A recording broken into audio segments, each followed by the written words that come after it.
राज्यात अनेक महामार्गांचं युद्ध पातळीवर काम सुरू आहे, पण राज्यात असेही काही महामार्ग प्रकल्प आहेत जे अनेक वर्षांपासून रखडलेल्याच मार्गावर आहेत। याचं सगळ्यात मोठं उदाहरण म्हणजे मुंबई गोवा महामार्ग।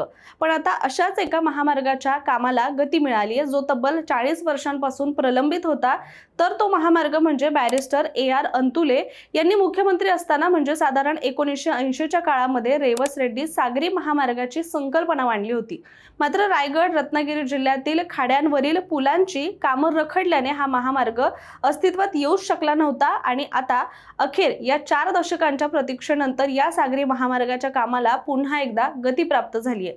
चला तर मग राज्यातील याच महत्त्वाच्या प्रकल्पाबद्दल अधिक सविस्तर आणि सोप्या शब्दात व्हिडिओच्या माध्यमातून समजून घेऊया। नमस्कार, मी रामेश्वरी आणि तुम्ही पाहताय कट टू कट। महाराष्ट्राला 720 किलोमीटर लांबीचा समुद्र किनारा लाभला असून या किनारपट्टीवर 14 छोटी बंदरं तर 2 प्रमुख मोठी बंदरं सुद्धा आहेत। परंतु कोकणाच्या विकासासाठी अत्यंत महत्त्वाचा मानला जाणारा आणि गेली तब्बल 4 दशकं रखडलेला रेवस रेड्डी सागरी महामार्ग प्रकल्प आता पुन्हा एकदा चर्चेत आलाय।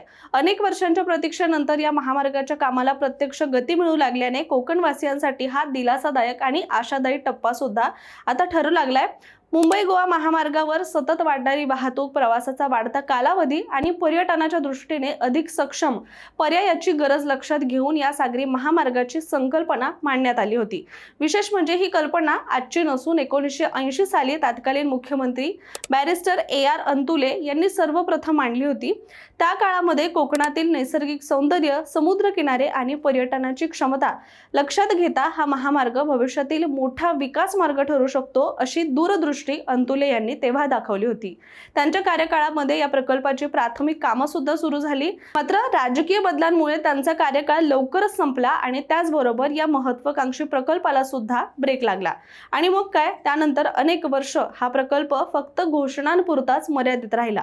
दरम्यान या महामार्गाच्या अडथळ्याचं सर्वात मोठं कारण म्हणजे रायगड आणि रत्नागिरी जिल्ह्यातील खाड्यांवर आवश्यक असलेल्या पुलांची उभारणी न होणं हे होतं। कोकण किनारपट्टीवर मोठ्या प्रमाणात खाड्या असल्यामुळे या सागरी मार्गासाठी पूल बांधणं अत्यंत आवश्यक होतं।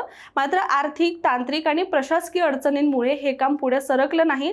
परिणामी हा महामार्ग पूर्णत्वास जाऊ शकला नाही आणि कोकणातील विकासाचा आणखी एक मार्ग अनेक वर्ष हा थांबलेलाच राहिला आणि कोकणवासियांची या प्रकल्पाबद्दलची निराशा सुद्धा ही वर्षानुवर्ष अधिकच वाढत गेली। मात्र आता परिस्थिती बदलताना दिसतेय। राज्य सरकारनं या प्रकल्पाला नव्याने मंजुरी देत त्याला प्रत्यक्ष गती देण्याचा निर्णय घेतलाय।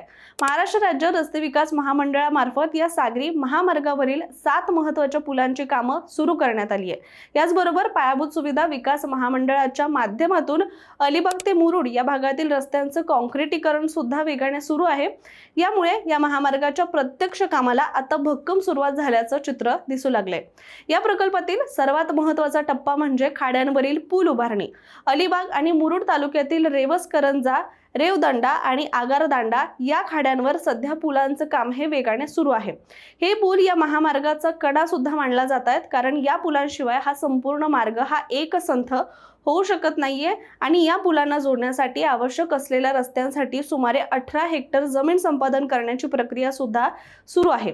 एकदा कोणत्या भागातील जमीन या प्रकल्पामध्ये येते यावर आपण नजर टाकूया। तर अलिबाग तालुक्यातील रांजणखार डावली येथे 8 हेक्टर 70R 60 चौरस मीटर, चौल परिसरातील 3 हेक्टर 0R 9 चौरस मीटर जमीन आणि रेवदंडा इथे 3 हेक्टर 22R 70 चौरस मीटर इतक्या मोठ्या प्रमाणामध्ये जमीन संपादित केली जाणार आहे।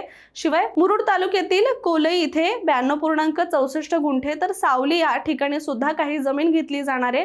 तर याचबरोबर ठोकेखार या भागामध्ये सुद्धा काही गुंठे जमीन भूसंपादनाची प्रक्रिया ही सुरू आहे। प्रशासनानं या प्रक्रियेसाठी वेगाने हालचाली सुरू केल्या असून प्रांत कार्यालयाच्या माध्यमातून आवश्यक कागदपत्रांची पूर्तता देखील केली जाते। शिवाय इतकी वर्ष प्रलंबित राहिल्यानंतर आता हा प्रकल्प लवकर पूर्ण व्हावा यासाठी शासन स्तरावर सुद्धा विशेष लक्ष दिलं जात आहे। आता या प्रकल्पाच्या खास बाबींवर आपण नजर टाकूया। तर या सागरी महामार्गाची एक विशेष बाब म्हणजे हा मार्ग थेट समुद्र किनाऱ्यालगत जाणारा आहे। त्यामुळे तो गावांच्या आतून जाणारा नाही अशी योजना आखण्यात आली आहे आणि यामुळे स्थानिक नागरिकांच्या घरांवर किंवा वस्त्यांवर कोणताही धोका यामुळे निर्माण होणार नसल्याचा दावा करण्यात आलाय। विकास करताना स्थानिकांचं नुकसान टाळण्याचा हा महत्त्वाचा प्रयत्न या माध्यमातून केला गेलाय। रेवस रेड्डी सागरी महामार्ग हा केवळ एक रस्ता नसून कोकणातील 3 महत्त्वाच्या जिल्ह्यांना तो जोडणारा विकास मार्ग आहे।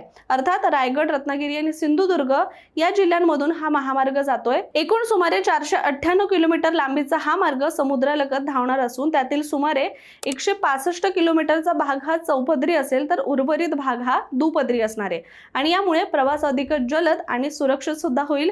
त्याचबरोबर या महामार्गावर एकूण 7 मोठे पूल उभारले जाणार आहेत। यामध्ये रेवस, करंजा, रेवदंडा, बाणकोट, आगारदांडा, केळशी, कुणकेश्वर आणि जयगड या खाड्यांचा समावेश आहे आणि हे सर्व पूल पूर्ण झाल्यानंतर कोकण किनारपट्टीवरील प्रवासामध्ये मोठी क्रांती घडणार आहे। कारण सध्या प्रवास करताना बऱ्याचदा प्रवाशांना अनेक ठिकाणी फेऱ्या म्हणजेच बोटीने जावं लागतंय किंवा मग लांबचा वळसा घालून मुख्य रस्त्याला यावं लागतंय, ज्यामुळे प्रवासाचा वेळ अधिक वाढतोय। पण या पुलामुळे या समस्या भविष्यामध्ये टाळता येणार आहेत आणि याशिवाय या सागरी महामार्गामुळे 33 गावं आणि शहरांमधील वाहतूक ही सुरळीत व्हावी यासाठी बाह्यवळण रस्त्याची योजना सुद्धा करण्यात आली आहे। त्यामुळे शहरातील वाहतूक कोंडी कमी होण्यासाठी सुद्धा मोठी मदत होणार असल्याचं म्हटलं गेलंय। त्याचबरोबर स्थानिकांना दैनंदिन प्रवास हा अधिकच सोयीस्कर होणार आहे। इतकंच नाही तर हा महामार्ग पूर्ण झाल्यानंतर मुंबई ते गोवा या प्रवासासाठी एक पर्यायी मार्ग आणि अधिक जलद मार्ग सुद्धा उपलब्ध होईल। विशेषतः पर्यटनाच्या दृष्टीने याचं मोठं महत्त्व सुद्धा आहे। कोकणातील समुद्र किनारे, ऐतिहासिक स्थळं आणि नैसर्गिक सौंदर्य अनुभवण्यासाठी पर्यटकांना अधिक सोपा आणि आकर्षक मार्ग यामुळे उपलब्ध होणार आहे आणि म्हणूनच स्थानिक पर्यटन व्यवसाय, हॉटेल उद्योग आणि लघु उद्योगांना सुद्धा यामुळे मोठी चालना मिळण्याची भविष्यात शक्यता आहे। दरम्यान याबद्दल बोलत असताना आमदार महेंद्र दळवी यांनी असं म्हटलंय की सागरी महामार्गामुळे मुंबई ते अलिबाग हे अंतर 1 तासावर येणार आहे। त्यामुळे पर्यटन आणि विकासाला चालना मिळेल, शिवाय रोजगार वाढतील आणि सुबत्ता येईल। त्यामुळे एकंदरीत पाहता रेवस रेड्डी सागरी महामार्ग हा कोकणच्या विकासासाठी एक गेम चेंजर प्रकल्प ठरू शकतोय आणि अनेक वर्ष रखडलेला हा प्रकल्प आता प्रत्यक्षात साकार होण्याच्या दिशेने वाटचाल करत आहे आणि हीच सर्वात मोठी सकारात्मक बाब याबद्दलची आहे। शिवाय येत्या काही वर्षांमध्ये हा महामार्ग पूर्णत्वास गेला तर कोकणातील अर्थव्यवस्था, पर्यटन आणि वाहतूक व्यवस्थेमध्ये मोठा बदल घडणार आहे, यामध्ये शंका नाहीये। तर अनेक वर्षांचं कोकणवासियांचं स्वप्न सुद्धा यामुळे नक्कीच पूर्ण होईल। त्यामुळे आता मुंबई गोवा नाही तर रेवस रेड्डी सागरी महामार्ग तरी लवकरच पूर्ण करा असं अनेकांचं म्हणणं आहे। त्यामुळे तुर्तास आपण इथेच थांबूया। मात्र तुम्ही अशाच माहितीपूर्ण व्हिडिओसाठी आपल्या कट टू कटच्या YouTube चॅनलला सबस्क्राईब करायला विसरू नका।